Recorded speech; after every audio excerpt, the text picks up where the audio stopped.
Hey guys, welcome back to the session. आज हम बात करने वाले हैं साइबर सिक्योरिटी के बारे में। ये जो हमारा टॉपिक है वो काफी ज्यादा रेलिवेंट है करंट अफेयर से भी, और इस टॉपिक को आप इंटरनल सिक्योरिटी के भी माध्यम से देख सकते हैं। And shifting focus, breaking news coming in of a suspected cyber attack at AIIMS in the national capital. Delhi के एम्स सर्वर हैकिंग मामले में ये बड़ा खुलासा सामने आया है। जांच में पता चला है कि एम्स के मेन सर्वर की हैकिंग दरअसल चीन से की गई थी। Ransomware attack which has struck AIIMS in the national capital hospital services.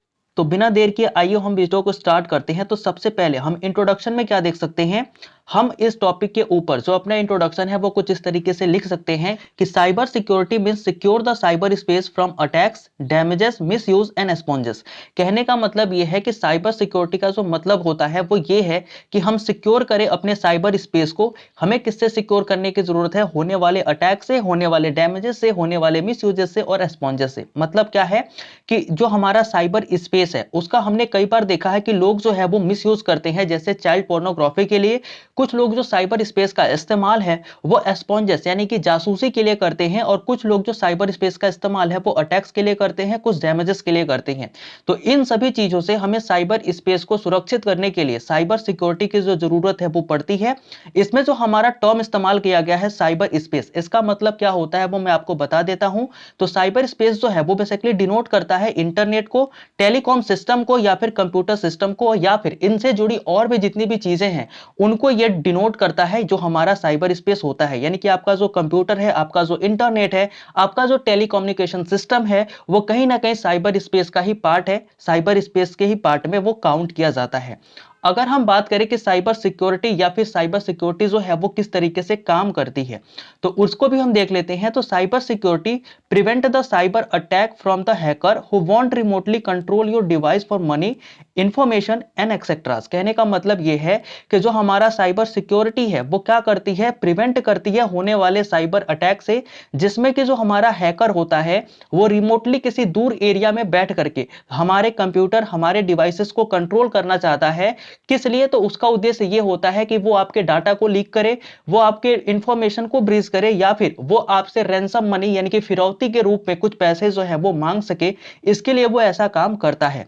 Hacker install malware in your system by using the cyber space. कहने का मतलब ये है कि जो हैकर है वो क्या करता है, किसी रिमोटली एरिया में बैठ करके आपके कंप्यूटर के अंदर जो है वो मालवेयर को इंस्टॉल कर देता है। अब प्रश्न ये उठता है कि मालवेयर होता क्या है।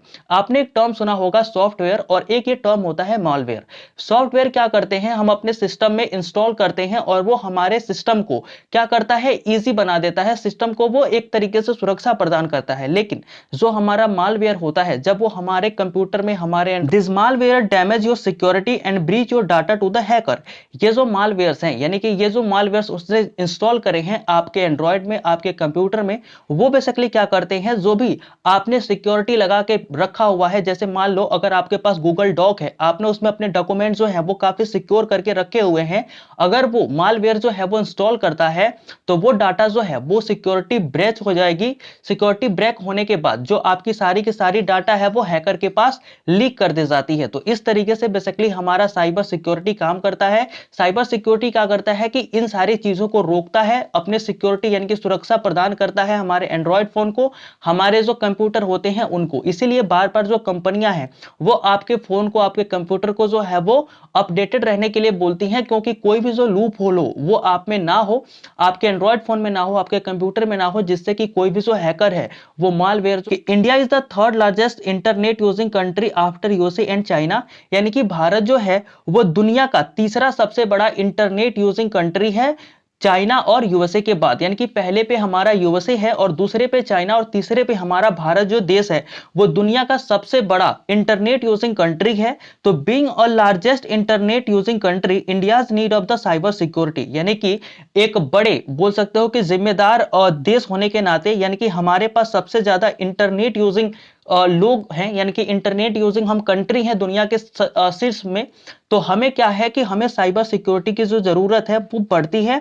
Government push digitally in many branches in which banking system is top most, यानी कि जो हमारी गवर्नमेंट है, जो हमारी इंडियन गवर्नमेंट है, जो भारत की सरकार है, वो क्या चाहती है कि जो हमारा इंडिया हो वो डिजिटली पुश हो, और इसके लिए सरकार ने काफी ज्यादा काम किए हैं। आप देख सकते हैं कि पहले हमें बैंकों में जाना पड़ता था, लाइन लगा के पैसे निकालने पड़ते थे, लेकिन आज हम क्या करते हैं, ट्रांजैक्शन के माध्यम से पैसे जो है वो दूसरे के पास भेज देते हैं और अपने पास मंगा भी लेते हैं। इसके अलावा और भी कई सारे एग्जाम्पल हैं जो हम देख सकते हैं। तो गवर्नमेंट क्या कर रही है कि आजकल डिजिटली पुश हो रही है, यानी कि वो चाह रही है कि हमारे सारे जो काम हो वो डिजिटली हो जाए। तो जब भी ऐसी बात होती है, इसमें भी सबसे ज्यादा जो प्रायोरिटी दी गई है वो हमारे बैंकिंग सिस्टम को दी गई है। तो कहीं ना कहीं हमें साइबर सिक्योरिटी की जरूरत पड़ जाती है, और ये हमारे लिए आवश्यक हो जाता है कि जब भी हम ट्रांजैक्शन कर रहे होते हैं ऑनलाइन मेथड से, तो हमारा जो ट्रांजैक्शन हो वो सिक्योर हो, हमारे जो पैसे हैं वो हमारे पास ही रहे। इसके लिए हमें सरकार से जो है वो साइबर सिक्योरिटी की जरूरत है, और हमें भी साइबर सिक्योरिटी की जरूरत पड़ जाती है। तो हमने देखा कि क्या हमें सच में साइबर सिक्योरिटी की जरूरत है। Being a largest internet country, India's need of the cyber security, and the second is that कि गवर्नमेंट जो है वो पुश कर रही है सारी ही चीजों को डिजिटली। तो इसलिए जब भी हम कोई काम करते हैं तो हमें साइबर सिक्योरिटी की जो जरूरत है वो पड़ जाती है। साइबर कैपेबिलिटीज और also playing a vital role as seen in ongoing Russia Ukraine conflict, यानी कि जो हमारा साइबर कैपेबिलिटीज है, जिस देश के पास साइबर एक्सपर्ट हैं, जिनकी साइबर कैपेबिलिटी अच्छी है, वो जो है वो किसी भी जगह पर अपना जो वाइटल रोल है, एक महत्वपूर्ण जो रोल है वो प्ले कर सकते हैं। अगर हम बात करें ongoing Russia Ukraine conflict war की, तो जो हमारा ऑनगोइंग यानी कि अभी भी जो चल रहा है रशिया यूक्रेन का कॉन्फ्लिक्ट जो आपस में भी चल रहा है, उसमें हमें देखने को क्या मिला कि where the electronic system such as a radar, communication device and etceteras, यानी कि अभी क्या था कि जो हमारे यूक्रेन के इलेक्ट्रॉनिक सिस्टम थे, जैसे कि रडार हो गया, कम्युनिकेशन सिस्टम हो गया, ये क्या हो गया, रिपोर्टेडली हैज बीन इनइफेक्टिव। ये बहुत ही जल्दी यानी कि क्या हुआ, इन्हें देखा गया कि ये इनइफेक्टिव यानी कि अभी ये काम नहीं कर पा रहे थे। जब क्या हुआ, जब हमारे जो रशियन हैकर हैं उन्होंने क्या किया, इसे हैक कर लिया और इन्हें जैम कर दिया। यानी कि जो हमारा रशिया और यूक्रेन का कॉन्फ्लिक्ट चल रहा था, उसमें क्या हुआ कि जो रशिया के इलेक्ट्रॉनिक सिस्टम थे, जैसे कि रडार और कम्युनिकेशन सिस्टम हो गए, इन्हें जब रशियन हैकर ने जो है वो हैक कर लिया और इन्हें जैम कर दिया, तो इन्होंने जो है वो काम करना बंद कर दिया, जिससे रशिया की जो है वो काफी सहायता हो गई इस कॉन्फ्लिक्ट में। ठीक है, तो ये हमारा पॉइंट बन जाता है जब भी हम साइबर सिक्योरिटी की बात करते हैं। तो इन सारी चीजों को देखते हुए हम कह सकते हैं कि हमें भी जो साइबर सिक्योरिटी है उसकी जरूरत है। अगर हमें साइबर सिक्योरिटी की जरूरत है तो क्या हमारी सरकार ने भी कुछ कदम उठाए होंगे, तो उन स्टेप के बारे में हम देख लेते हैं। जो हमारी सरकार ने भी साइबर सिक्योरिटी की तरफ जो अपने कदम है वो बढ़ाए हैं।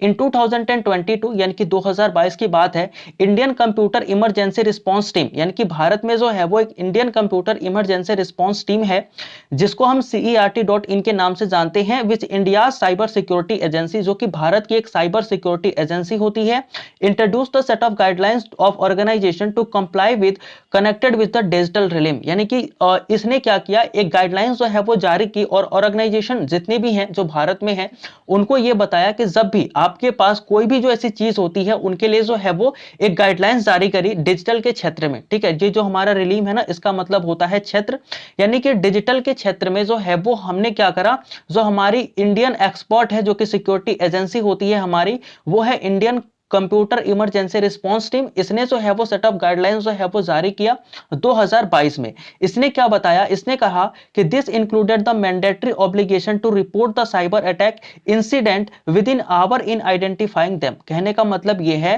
कि इस संस्था ने, या फिर बोल सकते हो कि इस एजेंसी ने ये कहा कि ये सभी कंपनियों के लिए, जो भारत में जितनी भी सारी कंपनियां हैं उनके लिए ये मैंडेटरी है कि जब भी उन पे साइबर अटैक होता है और उन्हें पता चल जाता है कि उन पे साइबर अटैक होने वाला है या फिर उन पे साइबर अटैक हुआ है, तो वो तुरंत से क्या करें, गवर्नमेंट को सूचित करें या फिर इस एजेंसी को सूचित करें। ऐसा क्यों कहा गया, क्योंकि जो बड़ी कंपनियां हैं, जब भी उन पे कोई साइबर अटैक होता है, जब भी उनसे कोई रैंसम मनी मांगता है, तो वो बेसिकली क्या करती हैं, चुपचाप से रैंसम मनी दे देती हैं और साइबर अटैक को छुपा लेती हैं। ऐसा वो इसलिए करती हैं ताकि उनकी जो मार्केट में वैल्यू है, जो मार्केट में उन कंपनियों की इज्जत है वो बनी रहे और उनके जो शेयर के दाम है वो बने रहे। वरना क्या होगा, अगर ये डाटा लीक होता है, लोगों के बीच में आता है, तो कहीं ना कहीं जो उनके कस्टमर है उनसे उनका विश्वास जो है वो हट सकता है और कंपनी जो है वो लॉस में जा सकती है। इसलिए जो बड़ी कंपनियां हैं वो ये सारी चीजें छुपा लेती हैं। लेकिन जो हमारी Indian computer emergency response team थी, उसने अपने सेटअप ऑफ गाइडलाइंस में ये कहा था कि जितनी भी बड़ी कंपनियां हैं वो क्या करेंगी, जब भी उन्हें पता चलेगा कि उन पे साइबर अटैक हुआ है, वो तुरंत से ही इस एजेंसी को बताएंगे, रिपोर्ट करेंगी। और साथ ही साथ जो हमारी सेटअप गाइडलाइंस थी उसमें यह भी कहा गया कि जितनी भी कंपनियां हैं कम से कम एक पॉइंट पर्सन यानी कि एक ऐसे इंसान को जरूर रखें जो इस फील्ड में एक्सपर्ट हो, और जब भी ऐसी कोई चीजें हो या फिर जब भी कोई ऐसी घटना हो तो हम उससे जो है वो डायरेक्ट इंटरेक्ट कर सके, डायरेक्ट उससे बात कर सके। ठीक है, तो ये जो सेटअप गाइडलाइंस थे वो हमारे Indian computer emergency response team के द्वारा जो है वो 2022 में दिए गए थे। इसके अलावा अगर हम देखें तो हमारे गवर्नमेंट ने जो है वो कौन से काम किए या फिर कौन से स्टेप लिए इस क्षेत्र में, तो रिसेंटली इंडियाज आर्म फोर्सेस यानी कि अभी जो हाल में देख सकते हो आप कि जो इंडिया की आर्म फोर्सेस थी उन्होंने अपना एक डिफेंस साइबर एजेंसी यानी कि DCYA जो है वो बनाया हुआ है। ये बेसिकली क्या है, कैपेबल है of offensive and defensive manoeuvres. मतलब कहने का मतलब ये है कि मान लो अगर हमारा चाइना के साथ युद्ध हो जाता है तो उस समय जो हमारी ये साइबर एजेंसी है, जो कि डिफेंस साइबर एजेंसी है, जो कि हमारे डिफेंस की है, उसका काम यह होगा कि हम क्या करेंगे, चाइना के साइबर अटैक को होल्ड करेंगे, यानी कि जो चाइना हम पे साइबर अटैक कर सकता है उसको हम रोकेंगे। और अगर हमें जरूरत पड़ी तो हम भी दूसरे देशों पर, मान लो जैसे चाइना अगर हम पे अटैक कर रहा है तो हम भी चाइना के ऊपर जो है वो ये साइबर अटैक कर सकते हैं। तो इस तरीके से ये जो हमारी एजेंसी है वो बनाई गई है, जिसको हम डिफेंस साइबर एजेंसी DCYA बोलते हैं। All Indian state have their on cyber command and control centre. इसके अलावा जो हमारे बोल सकते हो जितने भी इंडियन स्टेट हैं उनके पास भी अपना एक अलग से कमांड सिस्टम है, एक कंट्रोल सिस्टम है। इसके अलावा भी जो गवर्नमेंट है उसने काफी सारे स्टेप लिए हुए हैं और मैं इस छोटे से ऐसे में इसको कवर नहीं कर सकता, इसलिए मैं आपको शॉर्ट में बता देता हूं कि अदर स्टेप सच दैट जो हमारे गवर्नमेंट ने लिए हुए हैं, अदर स्टेप वो ये हैं कि साइबर एंड इंफॉर्मेशन सिक्योरिटी, ये भी हमारे गवर्नमेंट के द्वारा है। दूसरा जो है वो साइबर स्वच्छता केंद्र है और नेशनल साइबर कोऑर्डिनेशन सेंटर जो है वो भी इस क्षेत्र में लिए गए कुछ महत्वपूर्ण जो कदम है वो हम देख सकते हैं। अब बात ये चलती है कि अगर गवर्नमेंट इतने स्टेप ले रही है, हम इतने जानकार हो गए हैं, तो फिर हमारे यहाँ साइबर सिक्योरिटी के जो चैलेंजेस हैं वो क्यों आते हैं। अभी एक रिपोर्ट थी, उस रिपोर्ट में ये बताया गया कि भारत में लगभग 10 मिनट में प्रत्येक कोई एक जो है वो साइबर अटैक का जो है वो शिकार हो रहा है। तो आखिर ये चैलेंजेस क्यों है, हमारे पास ये चैलेंजेस क्यों आ जाती हैं कि हम साइबर सिक्योरिटी को ज्यादा इफेक्टिवली तरीके से लागू नहीं कर पाते। तो in India we have a widespread digital illiteracy. तो इसका कारण ये है, यानी कि हमारे पास जो चैलेंजेस है वो ये है कि हमें जो भारत में है, यानी कि भारत में अगर मैं बात करूं तो एक बहुत बड़े स्तर पर जो है वो लोगों के बीच में डिजिटल इलिटरेसी है। इलिटरेसी का मतलब होता है कि अशिक्षा और डिजिटल का मतलब होता है डिजिटली, यानी कि लोग अभी डिजिटली अशिक्षित हैं, उन्हें ज्यादा अभी डिजिटली बारे में कुछ भी पता नहीं है। अगर आप गांव की बात ले लो ना तो यहां पर तो लोग जो है वो कई लोग एंड्रॉइड फोन भी चलाना नहीं जानते। तो इस तरीके से आप देख सकते हो कि भारत में जो डिजिटल इलिटरेसी है वो बहुत बड़े स्तर पर फैल चुकी है। That causes a challenge for the cyber security. और ये हमारे लिए यानी कि एज अ कंट्री ये हमारे लिए क्या है, साइबर सिक्योरिटी में एक बहुत बड़ा चैलेंज जो है वो हमारे सामने आ जाता है। क्योंकि अगर आप किसी को कुछ समझाना भी चाहते हो, किसी को कुछ बचाना भी चाहते हो, तो अगर उसको डिजिटली कुछ बारे में पता ही नहीं है तो वो आपकी बात समझ ही नहीं पाएगा। तो इस तरीके से ये हमारे लिए एक बहुत बड़ा चैलेंज जो है वो हो जाता है। इन एडिशन टू, अगर इसके अतिरिक्त भी मैं बात करूं, ऐसा ये सिंगल कारण तो हो नहीं सकता जिससे कि हमारी साइबर सिक्योरिटी जो है वो उतने तरीके से इफेक्टिवली काम नहीं कर रही है। तो इसके अलावा जो है there are many other reason, और भी जो हमारे दूसरे रीजन है वो भी आ जाते हैं विच भी face in a cyber security, और जिसे हम साइबर सिक्योरिटी के समय जो है वो फेस करते हैं। उसमें सबसे पहला ये चीज आता है कि सब standard device and imported device. कहने का मतलब ये है ना कि भाई चाइना वाला माल इस्तेमाल करते हो ना, इसलिए आपका जो ये हैकिंग वैकिंग है वो आपका हो जाता है। कहने का मतलब यही है कि आप कोई स्टैंडर्ड डिवाइस इस्तेमाल नहीं करते, आप पैसे बचाने के लिए कोई सस्ता सा डिवाइस इस्तेमाल कर लेते हो। और साथ ही साथ हम जो है वो दूसरे कंट्री से इंपोर्ट करते हैं, तो वो भी कहीं ना कहीं हमें साइबर सिक्योरिटी का जो है वो खतरा क्या देता है, साइबर सिक्योरिटी बना रहता है। ठीक है, lack of adoption of the new technology, यानी कि हम क्या नहीं कर पाते, समय के साथ जो है अपने आप को अप टू डेट नहीं रख पाते और हम नए टेक्नोलॉजी को उतनी जल्दी एडॉप्ट नहीं कर पाते जितनी कि दूसरे कंट्रीज जो है वो कर लेते हैं। इसलिए भी हमें साइबर सिक्योरिटी के जो चैलेंजेस है वो देखने को मिलते हैं। लैक ऑफ यूनिफॉर्म स्टैंडर्ड, यानी कि हमारे पास कोई एक यूनिफॉर्म स्टैंडर्ड नहीं है, जैसे कि कोई सेट ऑफ गाइडलाइंस नहीं है, जिसके वजह से भी हमें साइबर सिक्योरिटी के जैसे जैसे चैलेंजेस हैं वो देखने को मिल जाते हैं। और लैक ऑफ इंफ्रास्ट्रक्चर, यानी कि हमारे पास उतनी अच्छी सुविधाएं नहीं है, उतने अच्छे मैनफोर्स भी नहीं है हमारे पास, जिससे हम क्या कर पाए, हम अपने इस चैलेंजेस को टैकल कर पाए। और ये कहीं ना कहीं हमारे साइबर सिक्योरिटी के रूप में चैलेंजेस जो है वो बन जाती हैं। अगर हम इस ऐसे का कंक्लूजन देना चाहें, इसे हम खत्म करना चाहें, तो हम क्या लिख सकते हैं कि now a days India is shifting toward digital, यानी कि हाल फिलहाल के दिनों में देख लो, लगभग आज से 1-2 साल पहले आप देख लो तो भारत सरकार ने खुद को यानी कि इंडिया को क्या किया हुआ है, पूरी तरीके से डिजिटलाइज करने की कोशिश करी है।